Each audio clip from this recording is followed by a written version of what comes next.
I guess the way that I would like to end this interview off is our conversation. I don't call them interviews anymore because that's just so formal. They're conversations. We're having a conversation. Is there any question that I didn't ask that you wish that I would have or have come to mind, or anything that you wanted to add? When people have a conversation, they ask each other questions. So I'd probably ask you something that would lead me to talk to you. So, how did you become a disc jockey? Well, I left New York in 1989 when radio was really bad, and I had moved down to Florida, Uh-huh. and radio was even worse. So I went to the public radio station in the town and said, I have a show that I want to do on Sunday morning. And they said, well, we have a guy that does a jazz show. He's been here for 8 years. That ain't going to happen. So 3 months later, they called me on a Thursday before Easter Sunday. Wow. And they said, the guy's leaving. He's been doing a red eye from California. He needs more time with his family. Can you do this? Because I wanted that. I wanted that time slot, because to me, that's a great time slot for intelligent radio conversations like we're having. And so I said, okay, when do you want me to start? They said in 2 days. Uh-huh. And I had never done radio before. Ooh. So I went in there on Easter Sunday morning, and public radio station, and the guy that was on before me was supposed to show me how to work all the equipment because I didn't know. So I get there and he goes, I'm going to put on this really long record and then I have to leave because I have to make Easter Sunday mass at 9 o'clock. And I said, well, weren't you supposed to show me how to like work all this? He goes, the manuals are hanging up behind the door. A dick. Yeah. and and that's how I started. And I started getting phone calls, and email was not prevalent at that time. Yeah. So I would see these memos in my mailbox. You suck. We can't stand this. We hate your music. And people would call me while I was on the air and they would curse me out. So I stopped answering the phone. Well, Right. 4 months later, I did my first fund drive show. As you know, public radio does that. Yeah. And I thought, okay, pack my stuff. I'm going to be gone after this. I broke every fundraising record that station had in 25 years in those 3 hours. And I never looked back, and I started to answer the phone again. What was your show then? What were you playing?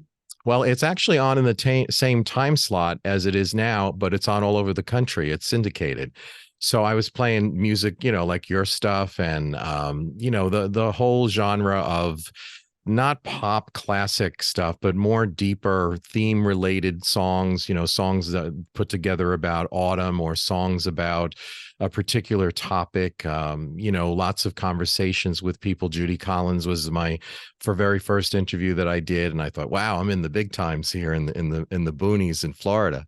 And that's what I've continued to do. And in 2007, it became national. I did a tribute to Laura Nyro when she passed away, and stations around the country wanted it. And so we decided to, do that. So, yeah, so this is where I am today. So is it in any way inspired by or influenced by the great FM music of the early 70s and long Absolutely. album stuff? Yes, it's definitely directly inspired by WNEW FM in New York. Woo! Allison Steele, the Nightbird, and Jonathan Schwartz and Pete Fornatel. And I got to meet all of them. They became very good friends, and they were actually mentors to me when I was a young kid growing up. They taught me everything because I listened, and I listened really hard all the time to them, and said, on the 10th anniversary, or the when Woodstock happened in 1969, up the road from me, because I lived on Long Island, I remember hearing Pete Fornatel talking about it. And I said, when I grow up, I want to be like him. Mm-hmm. And 40 years later, I did my 40th anniversary of Woodstock with him on my radio show. How wonderful. Yeah, yeah. So listen, I don't know if you know the LA FM radio, but little bit of heaven, 94.7 KMET. Mhm. I still remember how they did something. And they had the Rabbit, Dr. Demento, and we didn't have TV, so everything was radio then. It wasn't just, and Grace Slick going, don't do the orange wedge, it's bad acid. And it was a Uh-huh. thing community and the shaping what the community would be. And it was, I don't know why it died away. You know, if record companies took over to promote an artist instead of let it, or, you know, who knows what happened. But I'm so glad to be a part of FM radio there in Florida. Thank you for playing us. Well, and it's on all over the country. Right. It's on all over the country too. So yes. Yes. So listen, my boyfriend, I got a boyfriend. He's got a midnight radio show on WWOZ in New Orleans. He said only drunk people and sleeping people listen to my show. But I get the thing of not answering the phone because he said the only people who call you on the phone are drunk. Or tell you what you did wrong. You know, you mispronounced somebody's name or whatever. So anyway, it was so nice to meet you. Thank you so much for being my guest today on FM Odyssey. Thank you for taking me on an Odyssey on the FM. All right. You take care of yourself. Okay. Yeah, I will. You too. All right. And congratulations on this great album. I really like it. Thank you. Thank you. All right. Bye-bye now.